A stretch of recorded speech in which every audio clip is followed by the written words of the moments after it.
time. Since I was saying with Greg, I think I've known him 22 years, probably about the same for you. And yeah, and I've been in the business for, well, 41 years, actually in the music business, and 36 years at Ludwig. wow, yeah, and you've always, for years, you were my, we would every time I needed something at Ludwig, they put me on the phone with somebody, but you were always the one. Well, So I was lucky that I got to work with the chief. Yeah. In fact, I'm the one that named him the chief. I did not know that. Yeah, it was an idea I got from Miss Hathaway from the Beverly Hillbillies. She used to call Mr. Drysdale the chief, and so the chief, Bill Ludwig was the boss, and so I called him the chief. That's incredible because, by the time I had met Bill in the late 90s, he would come here and they would play Hail to the Chief. And I that was the happiest I ever saw. I mean, he was a good-natured man and was always fun, but he lit up like a light bulb when you guys would play that song for him. Right. He was especially good-natured after he retired and sold the company. And he became everybody's grandpa then. Yes. Only now I had the problems of corporate world, you know what I mean? But he was so thankful that we brought him back. We brought him into the fold to do stuff, to go to shows, to consult, to do training on timpani and this and that. It was a really great thing for him. So that was you that kind of brought him back to Ludwig because he was kind of like being a brand ambassador at that point. Absolutely. So. Yeah. I mean, I asked the company if I could bring him back, and they said, well, if you can get him to work for X dollars a day, and it was a very low amount. Yeah. And I said, okay, I'll ask him. And he said, Jimmy, I'd love to. Yeah. I mean, I was just talking with B3, and it's like, we were talking like this family's just, that's who built the drum kit. It's the most famous name on drums, and that's just true. That's why they say that. So you started what year with Ludwig? And I started in the music industry in 1978, working for Premier. And then I did 2 years for Slingerland, 81 to 83. And then in 1983, that's when I started at Ludwig. Okay. It was a really tough time, but I survived it. I always thought it was going to be like a 2-3 year job, and then they'd bring someone new in and stuff. And then as the years went by, all of a sudden, 10, then 20, then 30, then all the way up to 36. What was the progression? Because you didn't start where you ended. How did it go? I actually was named marketing manager fairly soon after I got there. Oh, wow. Yeah. I didn't realize And then sort of added sales to that, so Ludwig marketing and sales. And they named me director of marketing later on, which really, it was the same job. They were just a different title. Yeah. And I did that up to, close to the end. Wow, that's incredible. Yeah, I've just always loved running into you. And you always have like the best stories about stuff. So what did you bring? What do you have here that did you? A lot of the drums that I brought, I've sold already. However, what I have here is Ludwig in the 1999 was our 90th anniversary. Yeah. So we did a special top hat and cane snare drum that was wrapped by Jack Lawton. Jack Pennsylvania Drum Show. Jack redid the bearing edges on my vintage drum kit. I love Jack. He did a fantastic job for me. He's a wonderful guy. And so this was the first prototype that Jack actually wrapped to send it to me as this is an example of what I can do. So this is drum 0. Wow. So somebody out there has drum number 1 all the way through 90. Okay? But this is drum 0, and of course I bought that one. That's cool. But it's not serialized. Yeah. Okay? And here's another drum. It's just a standard Ludwig acrylite snare drum. However, we put the aluminum finish on the lugs, on the hoops, and on the snare strainer. Okay? Now, the significance of this drum for me was whenever we would do a vintage drum show, our goal was to sell as many drums as possible. Yeah. So, and I think it was 2015 or 16, I sold every single drum off the booth except for one. So when I was driving home, I said, I can't go back and say I didn't sell every drum off the booth this year. So I bought it. Nice. And that's so really sharp looking. Here it is. And so, I'm selling it. And what I'm hoping is that someone that would buy this might buy it with the idea of getting it engraved.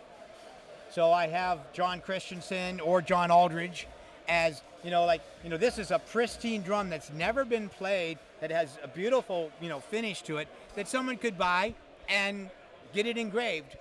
It's funny you should say that. I when we came into the Chicago show, there was that drum, that Black Beauty, and that was John Aldridge engraved that, and you were instrumental in getting us the shell.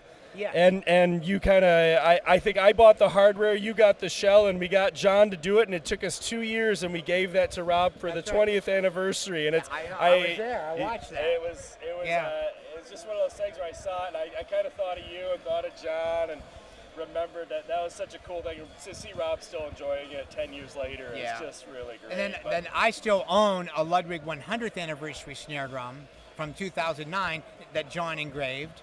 John Aldridge. I think he was making those then because I think you were like, he's a little behind. Yeah, we need to not get more stuff on his plate. But That's this is a good idea. But he's well, it's a lot of work. It is. But he had another job. Yeah. On the road with REO. Yeah. As a drum tech. So they were busy. Yeah, he's a busy dude and a master craftsman. Very much so. A great and guy. he knows the history of everything. I mean, I may have worked for Ludwig, but that doesn't mean I know everything about Ludwig. I go to Bunny Carlos, I go to John Aldridge, I go to Rob Cook, and they fill in the details for me, even though I work there. I like asking Rob questions, and he goes, it's in the book. Read the book. Yeah. And I put this all down so I didn't have to remember it, Yeah, exactly. Yeah. But so it's so cool to see that stuff. Anything else here you got that's you got some shirts? You're just selling a little everything. Shirts, I got show shirts, and some of these shirts over here were show shirts, and now a show shirt means that a staff that was doing the show, there was only like 5 staff members, so there'd be 5 shirts made. Well, I imagine NAMM show, 4 shirts, Frankfurt Fair, 3 shirts, PASIC, 2 shirts, 3 shirts, whatever. Every year you're getting this plethora of 10, 15 shirts. And some of them may be worn by John Bermuda Schwartz. There we go. But then and in the beginning we wore suits. So, but then add 10, 15 shirts times 30. Yeah. And so you have a buildup of all this stuff that you couldn't possibly wear. So you have the coolest yard sale of all time. Absolutely. Here is really what this is. Yeah. That's so cool. I'm so glad you gave us some time here. But I even bring in, this is a Ludwig die-cast twin channel hoop. This was from the 70s and 80s. And frankly, I just found it at home. And originally I had it on a snare drum. And then I took it off the snare drum, and then I misplaced it. And I just found it this weekend. And so here it is, to hopefully try to sell, because they're very rare. You don't find them anymore. Somebody might have came here just looking for just that. You never know, you know. And even, I got this, this WFL Porto pad. And so being that it's branded WFL means that it was made somewhere between 1937 and 1955. And the fact that it's still going today, we got it here, is kind of a cool thing, I was just telling it to someone, there's just so much history at the show, and it's so interconnected, and you can run into it's wild how much Chicago is just tied with almost the invention of the drum set and just this whole subsection. Yeah. It's this whole world that when you come here, you start to really learn about it. This show is a little different than the others. This is very much a selling show, too. People come here to do a lot of commerce. The other vintage shows, they're very good, but they're not all real strong commerce shows. Okay, but when you go to like a Pennsylvania drum show, there you see even older drums, because it's stuff coming out of the woodwork from that older world of Pennsylvania and Maryland and all those places, New Jersey. Well, the Civil War, we talked to the Civil War guy, and he was saying that was where a lot of that stuff had came from. It's like this particular show is where you pull out all I call them the working drums. Things that were actually being played and stuff, and so they built rock and roll with these drums, I know. Yeah. One hit at a time. That's right. As the line that I used to use for Ludwig Supraphonics or Ludwig Black Beauties is something like, what did I say?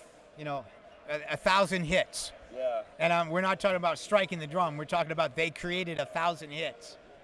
It's crazy when you really sit and think of some of these things were on all those vintage recordings. So it's it's pretty much an incredible, I call it my E True Hollywood story, that I got to go, become a drummer decide to be a drummer on February 1964. Yeah. You know, at that iconic event of Ringo playing on the Tonight Show or on the Ed Sullivan Show, and then studying drums, and then going to work for Ludwig. I mean, and then staying for all those years. Boy, that's a pretty special story just in itself.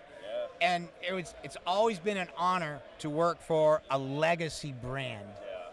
And then the final thing I would say is that I always felt so honored that in a way I was the first non-Ludwig family member to be given we'll call it the keys of responsibility to keep the brand going to the next generation. And now the next generation, because I'm retired, they're taking it on. They're doing a better job. It's just cool to see something like that goes so long. You have these things in the drum world that just don't exist in the guitar world as much. We're like the Zildjian family and some of these families where it goes back so long to like literally the roots of the instrument. And you had such a huge part of that. So it's so good that I like to say that I was at Ludwig for 36 years and I retired in the 110th anniversary year. Wow. Okay, so if you divide 36 into 110, basically it's 1/3 of Ludwig's existence. And so that's so cool to know that I was in a position of responsibility for the brand for 1/3 of its existence. So cool. Well, hey Jim, I appreciate you Great. taking the time to talk Hey, to me today.